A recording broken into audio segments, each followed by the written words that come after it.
Mapagpalang araw po sa inyong lahat. Welcome to DJ Sean Stories. Turn on your notification bell, like and subscribe para sa crime stories araw-araw.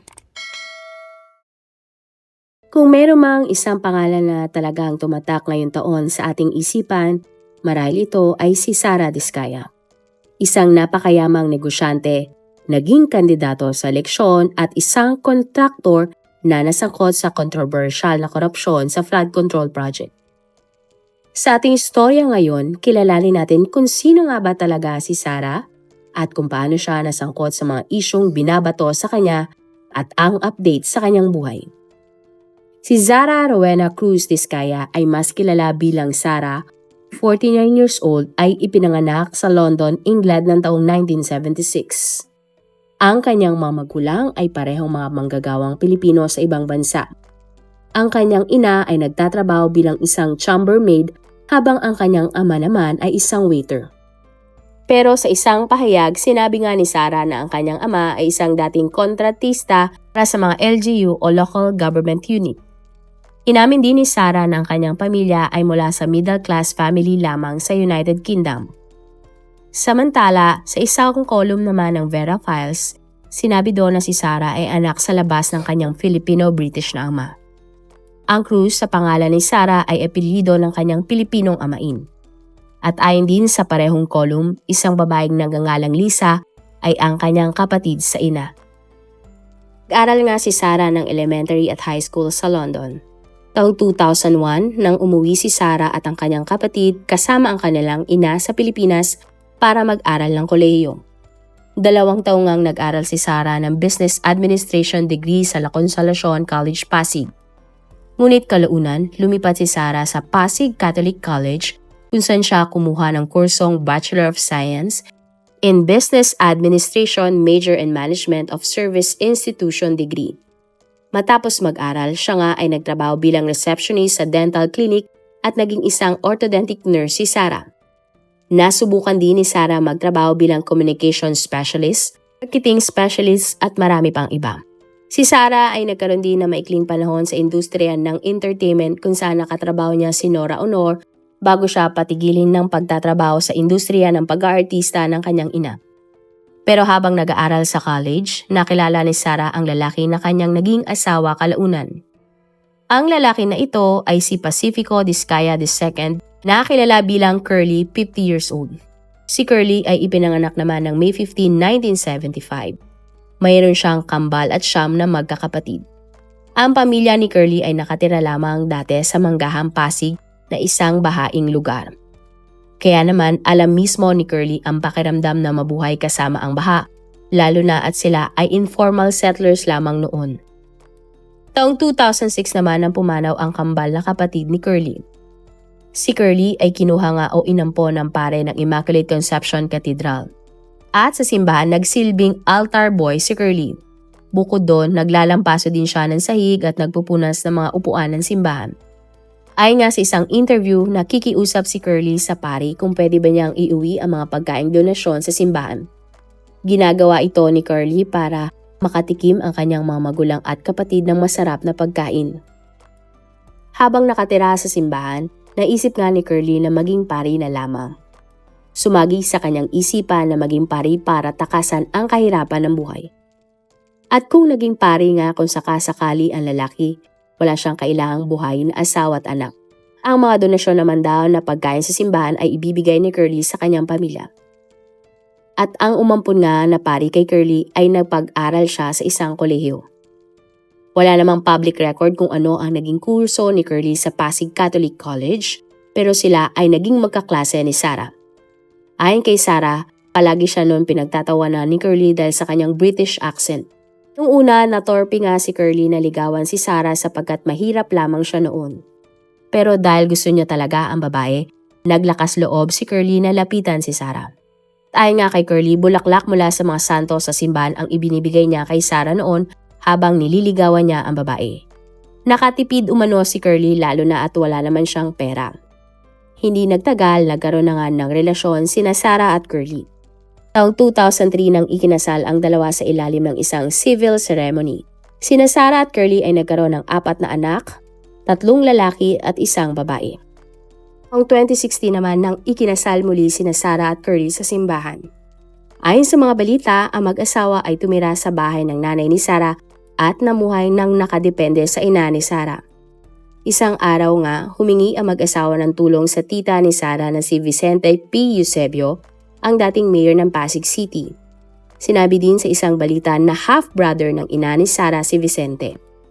Tinulungan umano ang mag-asawa ng dating mayor na si Vicente na magkaroon ng katayuan sa industriya ng construction. Mula sa mga administratibong trabaho, na-promote si Sarah bilang Chief Financial Officer at Marketing Manager ng contracting firms. At dahil na rin sa tulong ng kanyang tito at sa experience ni Sarah sa mga contracting firm, nagtatag ang mag-asawa ng mga construction company. Mula isa na palago ito na mag-asawa at naging 9 na kumpanya. At ang pinaka-mother nga na kumpanya ay ang St. Gerald General Contractor and Development Corporation at napakarami pang iba. At dito na nga nag-umpisa ang pagiging contractor ni Sara Diskaya. Ang main company na St. Gerald Construction Corporation ay isang construction firm na itinatag ng taong 2003, ipinangalan nga sa kanilang panganay na anak.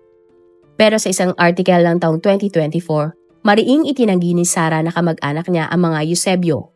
Ayon nga kay Sarah, walang naka-impluwensya sa kanila na pasukin ang DPWH ng mga projects. Nakita lamang umanila sa PhilJeps na mayroong mga projects na pwede nilang salihan. At dahil qualified naman sila bilang kumpanya, sumali ang mag-asawa sa mga bidding. Ang PhilJeps o the Philippine Government Electronic Procurement System ay isang central post para sa mga government procurement ng common use supplies. At dito na nga namayagpag ang kumpanya ni Sarah sa mundo ng bidding. Paglipas ng napakaraming panahon, unti-unti na ngang nagbago ang buhay ng mga Diskaya. Sarah na dating empleyado lamang ay nagmamay-ari na nga ngayon ng kanyang napakaraming kumpanya. Huli naman ay dating walang sariling bahay at walang makain ay mayroon ng malaking mansyon. Ang rags to riches na kwento nga na mag-asawa ay 3 beses nilang ibinahagi sa iba't ibang mga vlogs, ngunit 2 sa mga videong ito ay deleted na. Una ngang lumabas ang mag-asawang Sarah at Curly sa vlog ni Julius Babaw na may title na Exclusive, Ate Sarah at Kuya Curly, dating mahirap na naging bilyonaryo. At September 2024 nang umere nga ang vlog na ito sa YouTube. Ilang buwan bago nga mag-eleksyon dahil nga tumatakbo si Sarah bilang mayor ng mga panahon na ito. November 24, 2024 naman naglumabas sa segment na Kaya ni Hubby, Kaya ni Wifey si Sarah sa show na Rated Corina. At ito nga ay umere ng November 24.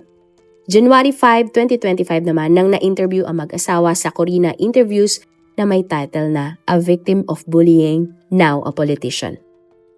Sa vlog nga ni Julius Babaw, ipinakita na mag-asawang Sarah at Curly ang koleksyon nila ng mga sasakyan, hindi lang basta mga kotse pero high-end na mga kotse.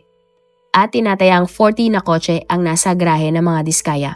Pero may mga reports na 28 lamang ang mga luxury cars na pagmamay-ari ng pamilya Diskaya. Ilan nga sa mga pinakamahal na kotse ay ang mga sumusunod: Rolls-Royce Cullinan, 42 million pesos, Mercedes-Benz Maybach, 22 million pesos, Bentley Bentayga, 20 million pesos. Iba't iba din ang sinasabing kabuang halaga ng mga kotse ayon nga sa mga ahensya. Ayon sa LTO, 277 million pesos.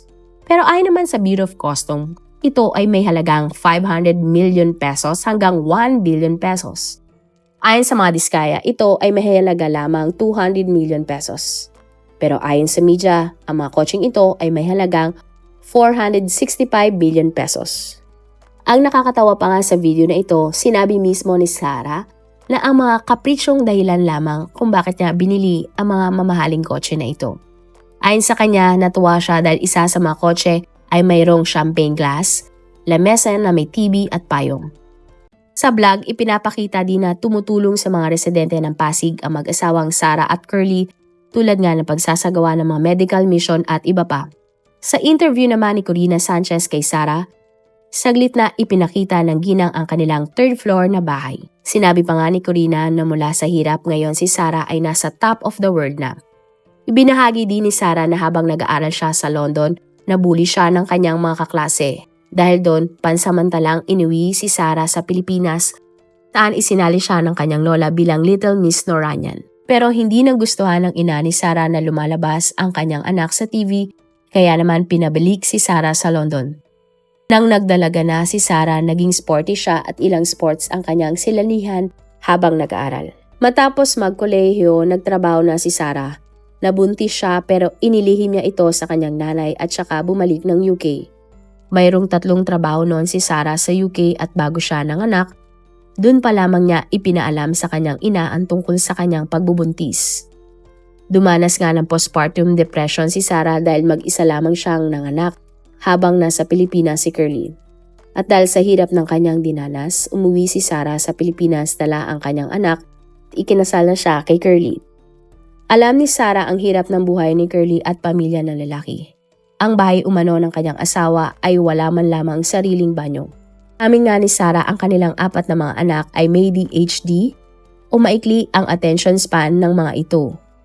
Pero sa kabila nito, hindi tininato na espesyal ni Sarah ang kanyang mga anak dahil gusto niyang matuto ang mga ito ng tama at mali.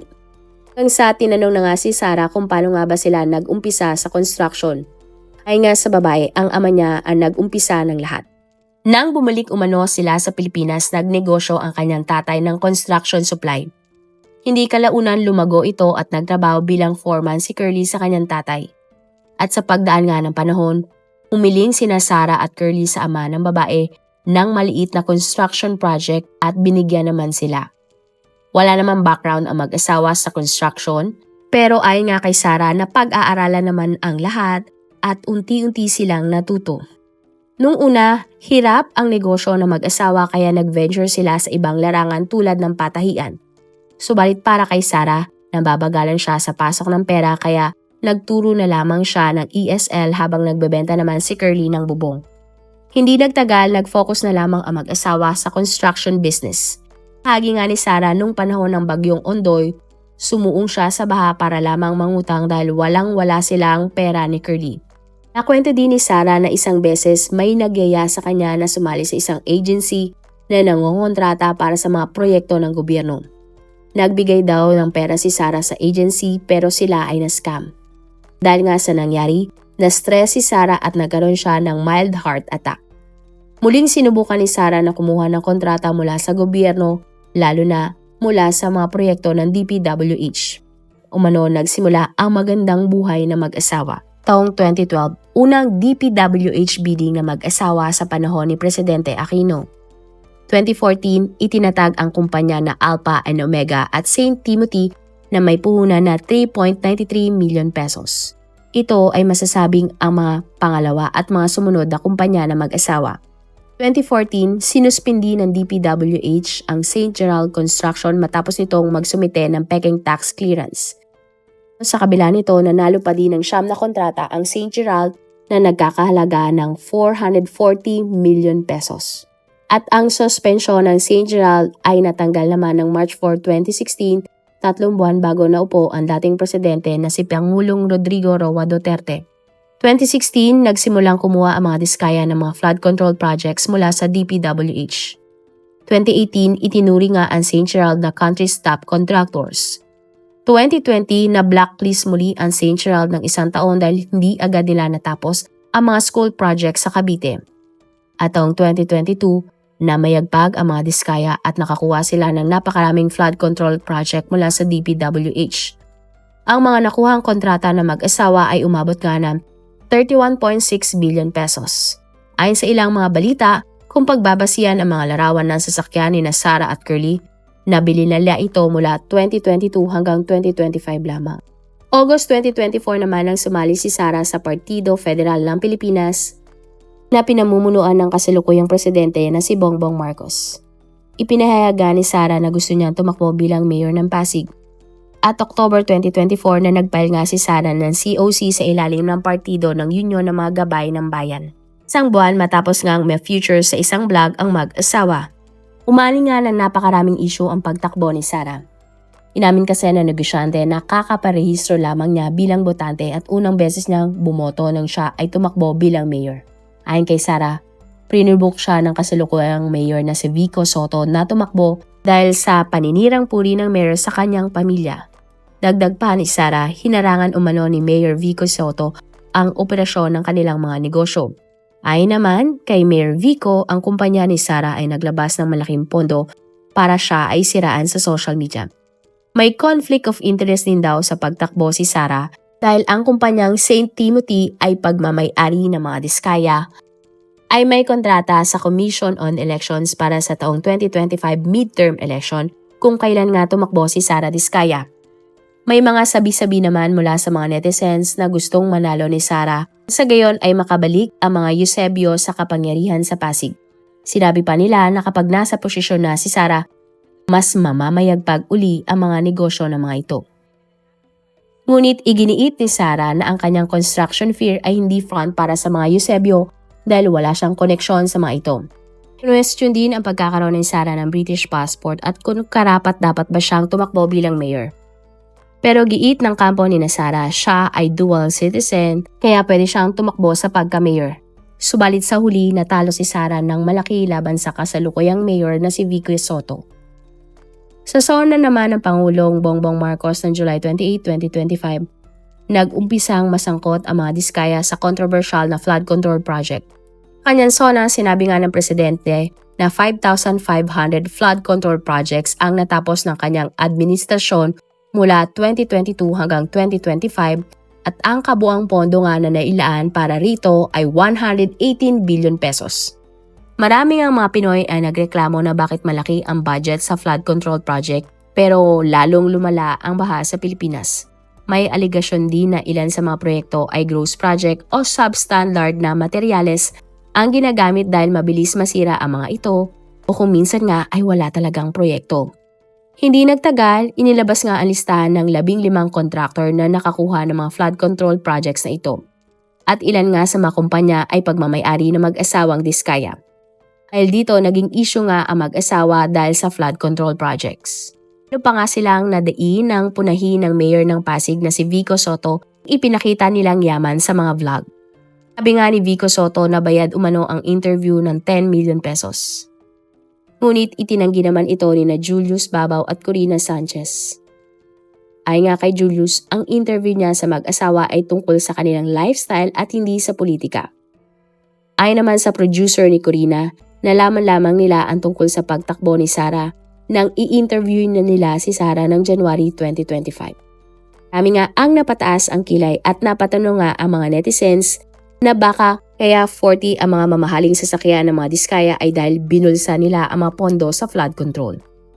Ang investigasyon nga ay tungkol sa maanumalyang flood control project ay umabot sa Kongreso at Senado.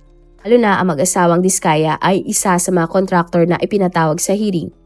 Sa hearing nga na ito, sinabi ng mag-asawang Sara at Curly, ang siyam nilang kumpanya ay sabay-sabay na nagbid para sa iisang flood control project. Pero legal daw ito at sumunod sa lahat ng proseso ang kanilang mga kumpanya.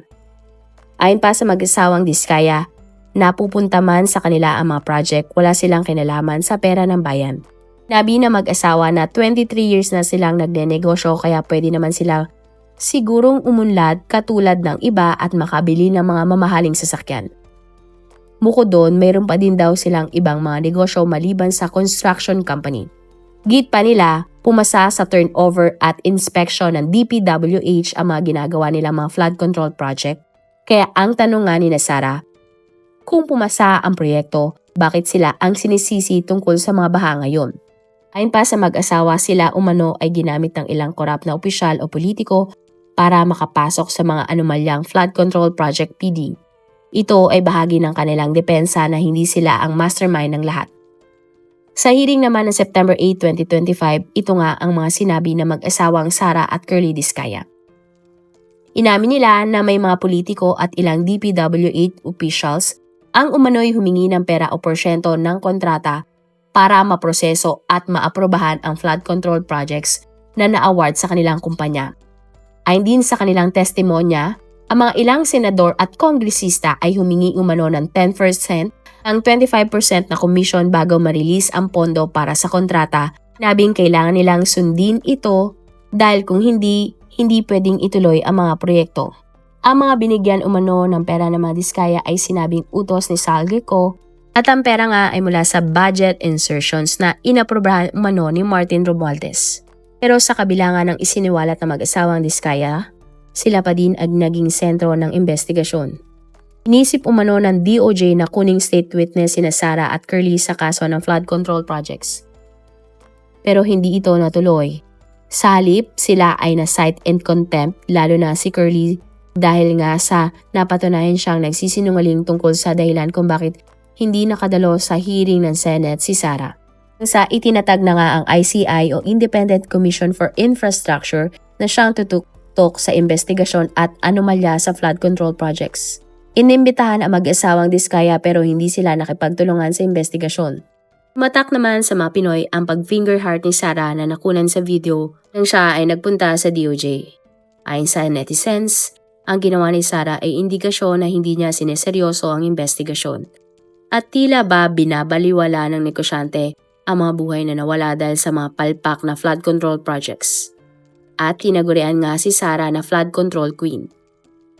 Samantala, sinamsam naman ng Bureau of Customs ang ilan sa mga high-end na sasakyan ng pamilya Diskaya dahil sa paglabag nila sa import laws at hindi pagbabayad ng tamang duties at taxes. At sa isinagawa nga search warrant sa mga kotse na mag-asawa, kinuha ng BOC ang 12 luxury cars na mag-asawa katas umano ng kanilang mga proyekto sa DPWH.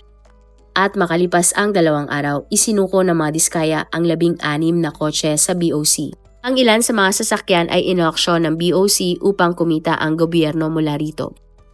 At 38 million pesos nga ang kinita ng customs mula sa pag-auction ng 7 luxury cars ng mga Diskaya. At ng December 6, 2025, ang Office of the Ombudsman ay opisyal nang nagsampa ng mga kasong kriminal laban kay Sara Diskaya at iba pang opisyal ng DPWH kaugnay ng 96.5 million ghost flood control project sa Davao Occidental. Ito ay kahit na una nang itinanggi ng pamilya Diskaya na sila ay may mga ghost projects.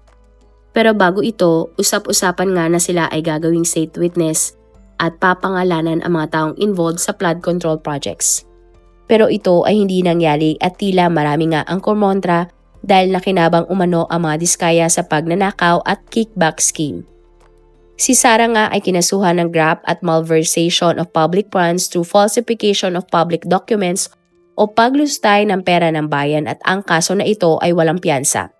Sumuko nga si Sara sa NBI bago pa man siya aktwal na maresto ng mga pulis. At sa isang interview nga kay Sara, sinabi niyang naisip niyang makukulong talaga siya kahit nadamay lamang siya sa mga anomalya.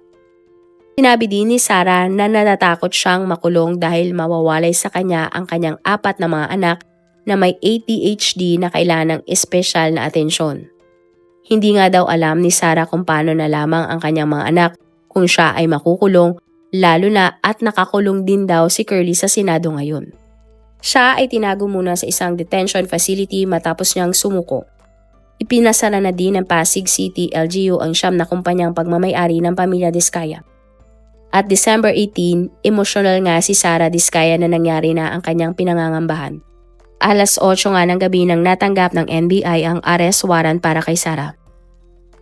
9:30 ng gabi nang umakyat na sila sa kwarto ni Sara para isilbi sa kanya ang warrant of arrest. Palabas na nga noon si Sara at siya ay nagsalita at sinabing, Happy, yes! Pinagsuot nga si Sara ng dilaw na damit para sa mga detainees at isinalang sa medical check-up. Pagkatapos ngang makuna ng mugshot, isinakay na sa kotse si Sara kasama ang mga tauhan ng NBI. Habang nasa biyahe, bigla na lamang nagsalita si Sara gamit ang kanyang British accent. Sinabi niya na baka gusto pang malaman ng reporter ang gamit niyang cologne para maisama sa report na gagawin ng reporter. Kati nga sa NBI detention facility, ikinulong na si Sara. At December 17 nang inilipat nga ng Supreme Court ang kaso ni Sara sa Lapu-Lapu City. Dahil dito, inilipat din si Sara mula sa Muntinlupa papuntang Lapu-Lapu City, Cebu. At nang subukan ngang hingan si Sara ng mensahe mula sa media, siya ay nagtaas lamang ng kanyang kamay. At sa una ngang pagkakataon, ipinagdiwang ni Sara ang Pasko sa loob ng kulungan. Malayo sa kanyang pamilya at mahal sa buhay. January 2026 naman ang nakatakdang araw para basahan ng sakdal si Sara at ang iba pang akusado. Samantala ang asawa naman ni Sara na si Curly ay nakakulong pa din sa Senado habang nakabinbin ang warrant of arrest laban sa kanya.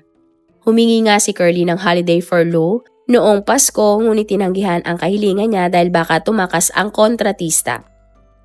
Naaresto man si Sara at nakakulong, gumugulong pa din ang investigasyon. Patuloy ang paghahanap ng katotohanan. At naaresto na rin ang ilang DPWH official na sangkot umano sa flood control projects. Marami pong salamat sa inyong panonood. Meron ba kayong mga kwento na gusto nyong i-share sa ating mga manonood? O kung may personal po kayong kwento na gusto nyong i-feature sa ating channel, i-comment down below nyo lang ang inyong mga suggestions. Para naman po sa dagdag kalaman, i-subscribe nyo din po at i-follow ang ating iba pang YouTube channel katulad ng Tagalog Facts and Mysteries by DJ Sean at Manila Boy Wonder Philippines. Marami pong salamat sa pagsuporta nyo sa aming mga channel. God bless everyone!